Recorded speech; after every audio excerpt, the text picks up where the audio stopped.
إن الحمد لله نحمده تعالى ونستعينه ونستغفره ونعوذ بالله من شرور أنفسنا ومن سيئات أعمالنا. من يهده الله فلا مضل له ومن يضلل فلا هادي له. وأشهد أن لا إله إلا الله وحده لا شريك له وأشهد أن محمدا عبده ورسوله صلى الله عليه وعلى آله وصحبه وسلم تسليما كثيرا. عباد الله، أوصي نفسي وإياكم بتقوى الله، فقد فاز المتقون. يقول ربنا جل وعلا في كتابه الكريم: يا أيها الذين آمنوا اتقوا الله حق تقاته ولا تموتن إلا وأنتم مسلمون. ويقول ربنا جل جلاله: يا أيها الناس اتقوا ربكم الذي خلقكم من نفس واحدة وخلق منها زوجها وبث منهما رجالا كثيرا ونساء واتقوا الله الذي تساءلون به والأرحام إن الله كان عليكم رقيبا. ويقول ربنا جل وعلا في كتابه الكريم: يا أيها الذين آمنوا اتقوا الله حق تقاته يا أيها الذين آمنوا اتقوا الله وقولوا قولا سديدا يصلح لكم أعمالكم ويغفر لكم ذنوبكم ومن يطع الله ورسوله فقد فاز فوزا عظيما. أما بعد، فإن أصدق الحديث كلام الله، وخير الهدي هدي محمد صلى الله عليه وسلم، وشر الأمور محدثاتها، فإن كل محدثة بدعة وكل بدعة ضلالة وكل ضلالة في النار. أعاذني الله وإياكم من النار. عباد الله، sedang salat Jumat rahimani wa rahimakumullah. Di dalam surat At-Tahrim dari Al-Quranul Karim, Allah Jalla wa'ala memerintahkan kepada kita dengan sebuah perintah yang seringkali kita melalaikannya, di mana Allah Jalla wa'ala berfirman: Ya ayyuhalladzina amanu qu anfusakum wa ahlikum nara waquduha an-nas wal hijarah عليها ملائكة غلاظ شديد لا يعصون الله ما أمرهم ويفعلون ما يؤمرون. Wahai sekalian orang-orang yang beriman, qu anfusakum wa ahlikum nara, selamatkan diri-diri kalian dan keluarga kalian dari api neraka. Alaiha malaikah, yang di atasnya ada malaikat-malaikat yang kejam, yang bengis. Bahan bakarnya adalah manusia dan bebatuan. Dijaga oleh malaikat-malaikat yang kejam, yang bengis, yang tidak pernah bermaksiat kepada Allah dan senantiasa melakukan perintah-perintah Allah. Kaum muslimin yang dimuliakan Allah, sidang salat Jumat rahimani wa rahimakumullah. Di dalam ayat ini Allah Jalla wa'ala memanggil seluruh orang-orang yang mengaku mukmin, yang mengaku beriman kepada Allah, yang mengaku beriman kepada Nabi Muhammad sallallahu alaihi wasallam, yang mengaku beriman kepada hari akhir, mengaku beriman kepada para rasul, kepada hari akhirat, kepada takdir, dan kepada kitab-kitab yang Allah turunkan. Semua mereka dipanggil oleh Allah dengan firman-Nya, ya ayyuhalladzina amanu, wahai sekalian orang-orang yang beriman, tanpa terkecuali. Semua mereka yang mengaku mukmin dipanggil oleh Allah saat ini dalam ayat ini. Apakah dia seorang yang kaya ataukah orang miskin, seorang pejabat ataukah rakyat jelata, seorang yang berpangkat tinggi ataukah berpangkat rendah. Karena bukan itu standar kemuliaan di sisi Allah. Standar kemuliaan di sisi Allah adalah inna akramakum indallahi atqakum. Orang yang paling mulia di antara kalian di sisi Allah adalah yang paling bertakwa, bukan yang paling kaya atau yang paling tinggi pangkatnya, yang paling tinggi popularitasnya. Maka tanpa terkecuali dari seluruh orang-orang yang mengaku beriman kepada Allah, dalam ayat ini semua mereka dipanggil oleh Allah. Karena semua mereka di bawah kehendak Allah, semua mereka hidup di bawah pengaturan Allah, di bawah penguasaan Allah. Allah yang menghidupkan mereka, Allah pula yang akan mematikan mereka. Allah yang memberikan kepada mereka gaji, Allah lah yang telah memberikan kepada mereka anggota badan, Allah yang memberikan kepada mereka nikmat nafas, nikmat keamanan. Allah lah yang telah mengirim bala tentaranya ke dunia ini. Semua mereka dipanggil olehnya dengan firman-Nya, qu anfusakum wa ahlikum nara. Selamatkan diri-diri kalian dan keluarga kalian dari neraka. Jangan yang kita pikirkan hanyalah karir kita tahun depan bagaimana. Jangan yang kita fokuskan bagaimana mempertahankan jabatan dunia yang semu lagi menipu ini. Yang kita pikirkan bagaimana dunia saya tidak ada yang mengganggunya, pangkat saya tidak pernah berhenti, jabatan saya semakin tinggi, karir saya semakin bagus. Ingat, hidup kita di dunia ini sementara. Dunia beserta isinya yang di dalamnya berbagai keunikan, berbagai pernak-perniknya yang berisikan wanita, jabatan, tahta, itu semuanya tidak bernilai satu sayap nyamuk di sisi Allah tatkala tidak dapat mendekatkan diri Anda kepada Allah. Di dalam sebuah hadis yang diriwayatkan oleh Al-Imam At-Tirmidzi dari Sahal bin Sa'ad As-Sa'idi radhiyallahu anhu, Nabi sallallahu alaihi wasallam bersabda, "Lau kanatid dunya tazinnu 'inda Allah janaha ba'udatin lama saqa minhal kafira syurbata ma." Andai kata dunia beserta isinya ini memiliki nilai satu sayap nyamuk saja di hadapan Allah, maka tiada satupun orang kafir yang mendapatkan seteguk air minum pun. Inilah nilai dunia di sisi Allah. Dunia beserta isinya, pangkat, karir, popularitas, harta, tahta.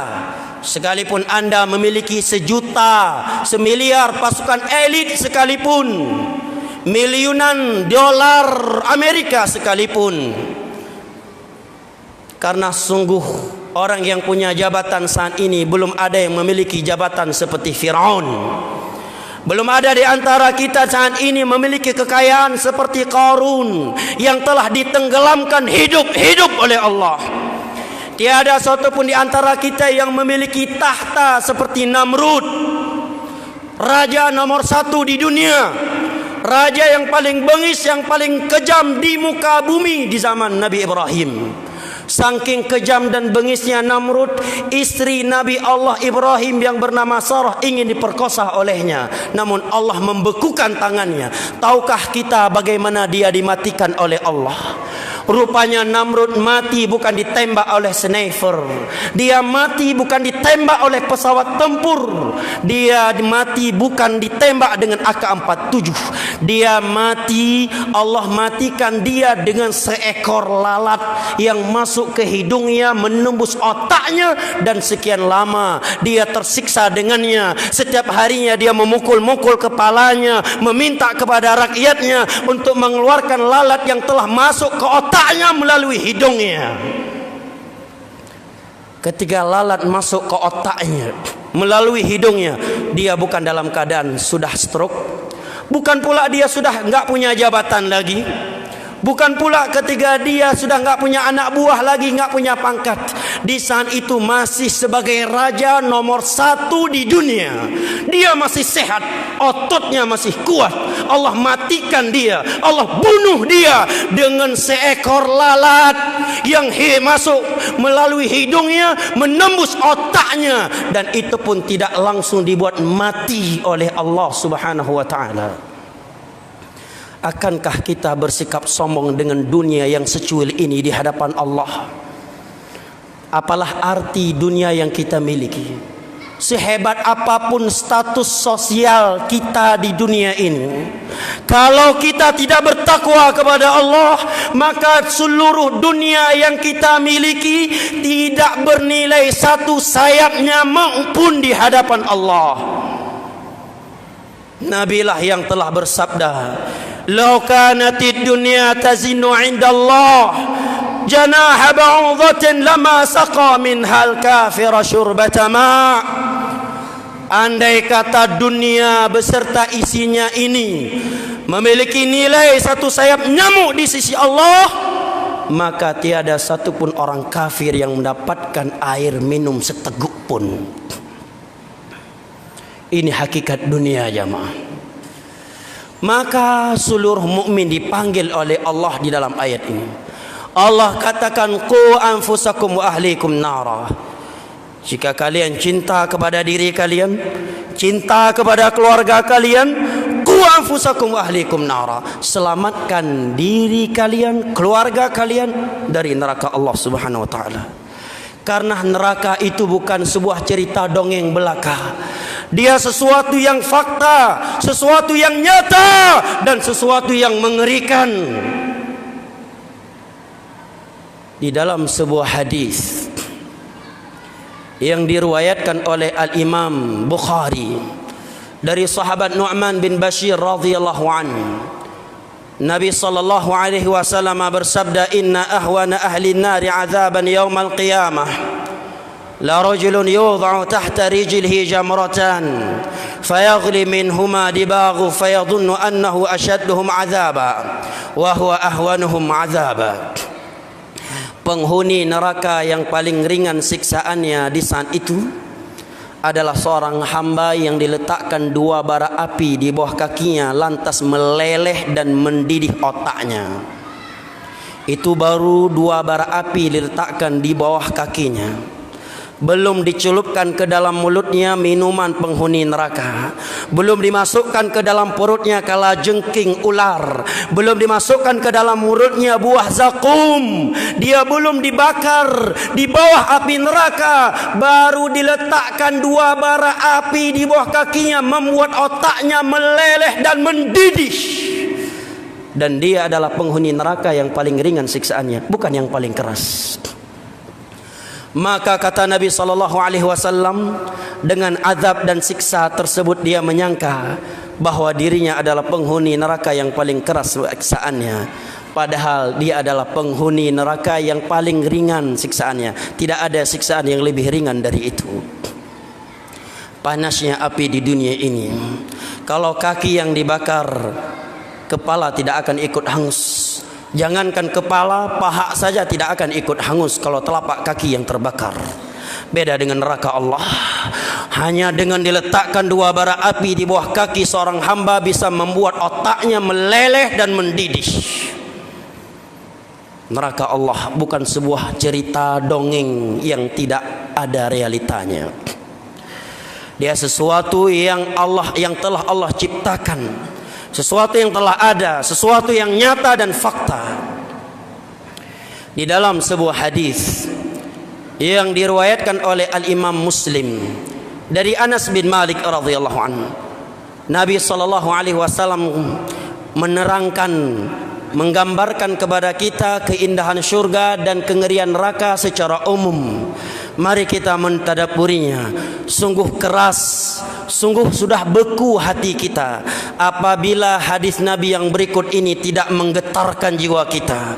Apabila hadis Nabi berikut ini tidak menghentikan kita dari bermaksiat kepada Allah, tidak menghentikan kita mencari uang-uang haram, menerima suap menyuap, memeras sana memeras sini, mengambil uang panas dari sana dan dari sini.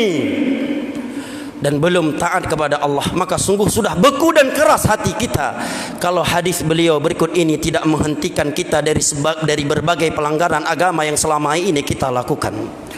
Nabi bersabda, in wa yu'ta yaumal qiyamati bi an'ami ahli dunya min ahli an-nari fayusbaghu fiha sibghatan fayuqalu lahu hal ra'aita khairan qat wa hal marrat bika ni'matun qat faqala wallahi ya rab ma ra'aitu khairan qat wa ma marrat bi ni'matun qat. Pada hari kiamat nanti didatangkan orang yang paling bahagia hidupnya ketika di dunia. Coba jamaah bayangkan, dari seluruh penduduk dunia dia paling kaya, paling sehat, paling bahagia, paling segala-galanya dalam urusan dunia.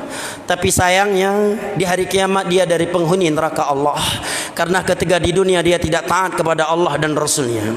Ketika di dunia dia tidak bertakwa kepada Allah.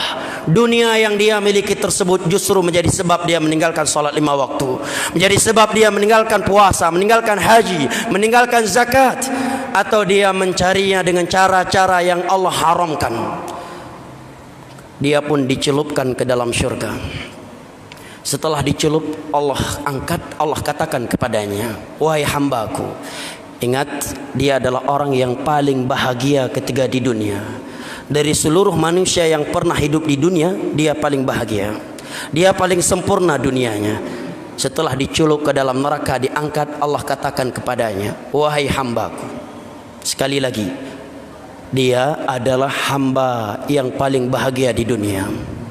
Pangkat paling tinggi, tiada yang lebih tinggi dari dia. Kesehatan paling sempurna, kekayaan paling kaya. Allah katakan kepadanya setelah dia dicelup ke dalam neraka, baru dicelup, kemudian diangkat, Allah katakan kepadanya, wahai hambaku, apakah selama di dunia engkau pernah hidup nikmat? Pernahkah engkau hidup bahagia? Apa jawaban orang ini jamaah yang dimuliakan Allah? Dan dia adalah penduduk dunia yang paling bahagia ketika di dunia. Pangkatnya paling tinggi, jabatannya paling mantap, hartanya paling banyak, hidupnya paling sehat, paling ditakuti, paling tinggi kekuasaannya. Dengan sekali celupan dalam neraka diangkat, kemudian Allah tanyakan kepadanya, pernahkah engkau hidup bahagia? Pernahkah engkau hidup nikmat? Dia menjawab, wallahi ya Rabb, ma ra'aitu khairan qat wa ma marrat bi ni'matun qat. Ya Allah, aku bersumpah dengan namamu, aku belum pernah hidup bahagia, aku belum pernah hidup nikmat. Kata para ulama, bukan karena dia mampu berdusta di hadapan Allah, tetapi karena dahsyatnya neraka Allah dengan sekali celupan membuat dia lupa seluruh nikmat dan kebahagiaan yang pernah ia rasakan ketika dia hidup di dunia. Ini gambaran dahsyatnya neraka Allah secara umum jamaah. Apakah peringatan dan gambaran dari Nabi ini tentang neraka belum dapat menggetarkan hati kita juga? Maka jika ayat dan hadis Nabi tidak membuat hati kita bergetar dan berhenti dari bermaksiat kepada Allah, maka teguran siapa lagi yang bisa menggetarkan hati kita? Jika ucapan Nabi SAW tidak dapat menembus hati kita yang terbuat dari segumpal daging, bukan dari segumpal batu atau besi, maka ucapan siapa lagi yang akan mampu menembus hati kita? Sebaliknya kata Nabi SAW, wa yu'ta bi asyaddin nasi bu'san fid dunya min ahlil jannah. Didatangkan orang yang paling sengsara ketika hidup di dunia. Dari semenjak Nabi Adam hingga hari kiamat, dia orang paling sengsara di dunia dari berbagai sisi. Min ahlil jannah, tetapi di hari kiamat dia penghuni syurga karena taat kepada Allah ketika di dunia. Karena dia mentauhidkan Allah, tidak melakukan syirik, beribadah sesuai dengan tuntunan Nabi SAW, bukan dengan perasaannya. Harta yang dia miliki dari harta haram, bukan dari vivi haram, bukan dari suap menyuap, bukan dari uang panas, dari uang halal. Sekalipun dia orang paling miskin, penyakit paling banyak, musibah paling banyak, orang yang paling sengsara ketika di dunia, kata Nabi. Begitu dicelupkan ke dalam syurga, Allah angkat, kemudian Allah katakan kepadanya, hal ra'aita syarran qat wa hal marrat bika bu'satun qat. Wahai hambaku, apakah engkau pernah hidup sengsara? Pernahkah engkau hidup sakit, hidup miskin, berada di dalam kesempitan? Dia pun menjawab, ya Allah, aku bersumpah dengan namamu, ma ra'aitu syarran qat wa ma marrat bi bu'satun qat. Ya Allah, aku belum pernah hidup miskin, aku belum pernah hidup sengsara, aku belum pernah mendapatkan musibah. Padahal ketika di dunia dia orang yang paling sengsara. Ini gambaran keindahan syurga secara umum dari Nabi SAW. Maka akankah demi kehidupan dunia yang semu lagi menipu ini, demi jabatan, demi pangkat, demi popularitas, demi tahta, kita rela melakukan pelanggaran-pelanggaran agama yang akan menjadi sebab kita diseret dan dilemparkan ke dalam neraka Allah? Akankah demi dunia yang semu lagi menipu ini kita rela mengorbankan kehidupan abadi kita syurga nanti? Jamaah yang dimuliakan Allah, jangankan di akhirat nanti, di dunia saja kita mati detik ini, saya atau Anda mati, jangankan orang lain, anak kandung tercinta kita saja tidak akan siap ikut ke kuburan menemani kita di dalam alam barzakh. Tidak akan siap anak istri kita ikut masuk ke dalam kuburan kita, menemani kita di malam pertama di dalam kubur. Itu masih di alam dunia. Tiada yang siap, apalagi sekedar atasan, bawahan, apalagi hanya relasi kita dalam urusan dunia. Bahkan sebagian mereka yang punya jiwa korsa untuk meraih suatu jabatan, semuanya pakai jurus kodok. Tidak ada lagi jiwa korsa di antara mereka. Ketika ingin meraih jabatan, semua pakai jurus kodok. Itu masih di dunia, apalagi di akhirat. Dalam urusan akhirat yang bermanfaat, takwa kepada Allah. Inna akramakum indallahi atqakum. Yang paling mulia di sisi Allah adalah yang paling bertakwa. Wa tilkal jannatul lati nurithu min ibadina man kana taqiyya. Syurga kami hanya kami wariskan kepada hamba-hamba yang bertakwa saja.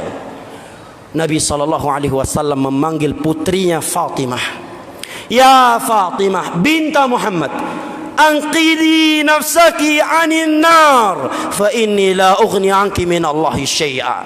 Wahai Fatimah, putriku tercinta, putri Muhammad, selamatkan diri kamu dari neraka Allah, karena aku tidak bisa membela kamu di sisi Allah nanti.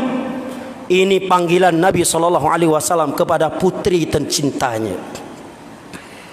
Di hari kiamat jamaah, andai kata diberi tawaran oleh Allah, kita selamat dari neraka, tapi syaratnya ibu kita, ayah kita, anak kita, istri kita sebagai pengganti yang akan dibakar dalam neraka, semua kita akan siap menerima tawaran itu. Tiada lagi yang dia pentingkan kecuali dirinya sendiri. Andai kata gekeun li Allah jeut drone selamat dari neraka, idron hana kamotut yang apui neraka, tapi yahron kamotut, makdron kamotut, anudron kamotut, jeut lagi kan semandum tayo tajawab jeut ya Allah. Hal itu Allah sebutkan di dalam surat Al-Ma'arij. Yawaddul mujrimu law yaftadi min adzabi yaumi idzin bibani wa sahibati wa akhi wa fasilatihi allati tuwi wa man fil ardi jami'an thumma yunji. Semua orang-orang yang banyak berbuat maksiat di dunia di hari kiamat berangan-angan andai kata dia bisa menjadikan ibunya, ayahnya, saudaranya, anaknya, istrinya dan seluruh manusia sebagai tebusan pengganti dia untuk dilempar dan dibakar dalam neraka Allah. Jamaah yang dimuliakan Allah, kita mati sendirian, masuk ke dalam kubur sendirian. Andai kata disiksa dalam kuburan, kita disiksa sendirian, kita dihisap sendirian, kita akan ditimbang oleh Allah sendirian. Kita akan melewati sebuah jembatan yang Allah bentangkan di atas neraka jahanam yang lebih tipis daripada rambut, lebih tajam daripada pedang. Kita akan melintasinya sendirian. Di Al-Qantarah kita sendirian. Andai kata di antara manusia, di antara kita dilemparkan ke dalam neraka Allah, dia dilemparkan sendirian. Maka kenapa demi untuk manusia kita rela mengorbankan kehidupan akhirat kita? Hanya bak gara-gara hana mangat bak bedun jabatan kita memilih jalan-jalan yang Allah ancam kita dengan neraka dengan jalan tersebut. Makanya Nabi sallallahu alaihi wasallam diingatkan oleh Allah, "Inna ja'alnaka ala syari'atin fattabi'ha wa la tattabi' ahwa alladhina la ya'lamun innahum la yughnu 'anka minallahi syai'a." Wahai Nabi Muhammad, ini agama kami untukmu, ini aturan kami, ini syariat kami, ikutilah syariat kami ini. Jangan kamu ikuti keinginan kemauan setiap orang-orang yang tidak berilmu, karena sehebat apapun mereka, mereka tidak akan mampu membela engkau dari Allah Subhanahu wa taala. Barakallahu li wa lakum fil Qur'anil azim wa nafa'ani wa iyyakum bima fihi minal ayati wadh-dhikril hakim wa aqulu qawli hadha wa astaghfirullah fastaghfiruhu innahu huwal ghafurur rahim.